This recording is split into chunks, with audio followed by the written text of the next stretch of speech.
Herkese merhabalar, kanalıma hoş geldiniz. Bugün sizlere çok sevilen, çok beğenilen pastane simidi tarifimle geldim. Sizleri çok bekletmeden hemen tarife geçiyorum.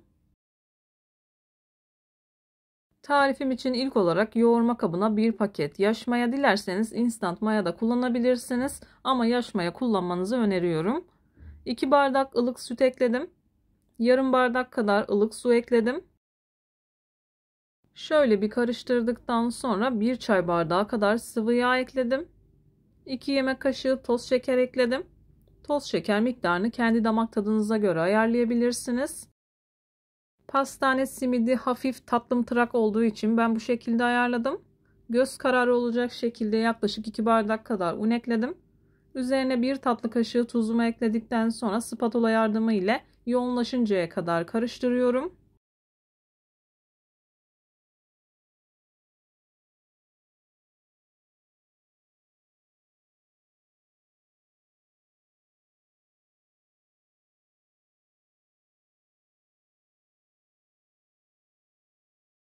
İlk etapta hamur yoğunlaşıncaya kadar elimdeki spatula ile karıştırıyorum. Hamur yoğunlaştıktan sonra spatulayı çıkartıp elimle yoğurmaya devam ediyorum.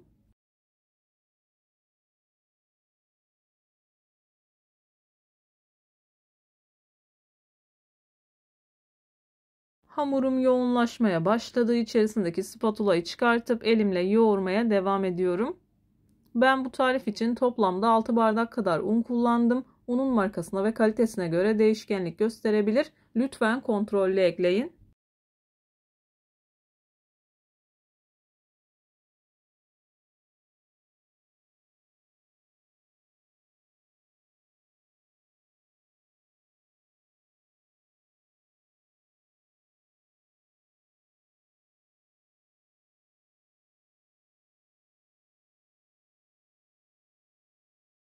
Hamuru bir süre yoğurma kabında yoğurup toparladıktan sonra masaya aldım.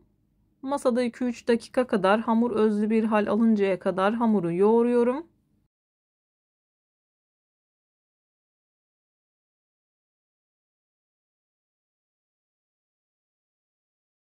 Hamur kartı ile hamuru 12 eşit parçaya bölüp bezelerimi hazırlıyorum. Ben bu tariften toplamda 12 adet simit elde ettim. Dilerseniz daha küçük simitler de hazırlayabilirsiniz.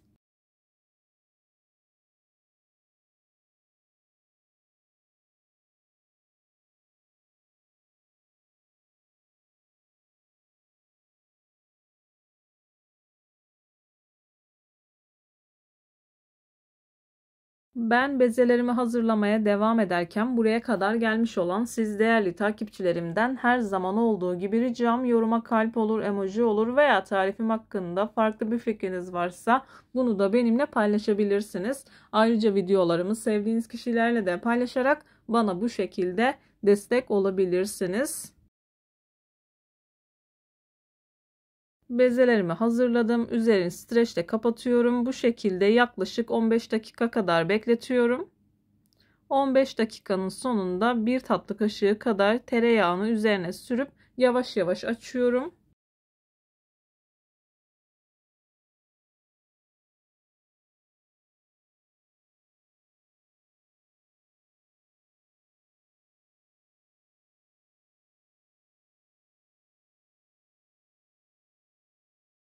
Tereyağının oda ısısında olmasına dikkat edin. Ben erittim. İçerisindeki fazla suyunu aldıktan sonra kullanıyorum. Yeteri kadar açtıktan sonra videoda görüldüğü gibi çok da sık olmayacak şekilde sarıyorum.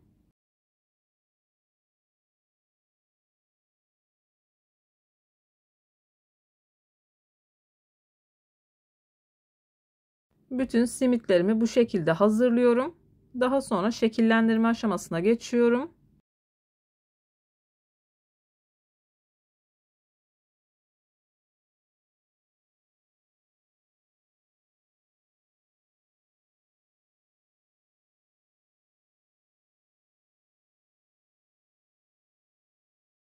Videolarımda yapmış olduğum tariflerin elimden geldiği kadarıyla püf noktalarını vermeye çalışıyorum. Ama yine de aklınızda takılan herhangi bir şey olursa yorumlara yazarsanız Gördüğüm zaman sizlere dönüş sağlarım. Yine aynı zamanda videonun altındaki açıklama kısmına malzeme listesini tam not olarak ekleyeceğim.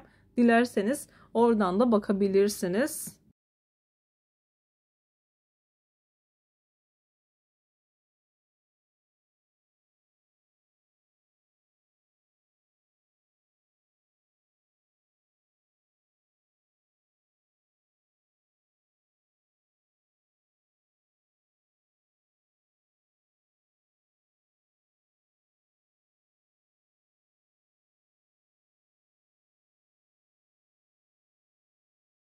Bütün hamurları hazırladıktan sonra ilk hazırlamış olduğumdan başlayarak videoda görüldüğü gibi kapatıyorum. İsterseniz burabilirsiniz. Ben burmadan daha düz olacak şekilde ayarladım. Hazırladıktan sonra yağlı kağıt serdiğim tepsiye alıyorum.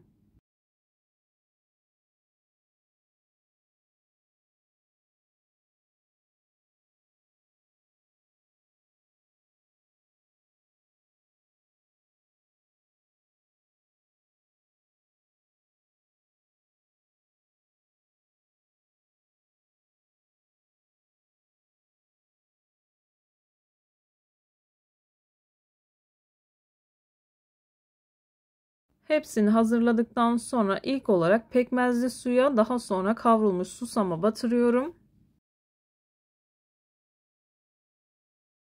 Pekmezli suya batırdıktan sonra elinizi mutlaka kurutun. Susamlar çok fazla ıslanmasın. Simidi tamamen buladığım yağlı kağıt serdiğim tepsiye aldım. Tepsiye aldıktan sonra bir 10 dakika kadar tepsi mayası yapıyorum. Daha sonra ilk etapta 140 derecede 10 dakika, daha sonra 170 derecede altı üstü güzelce kızarıncaya kadar simitlerimi pişiriyorum.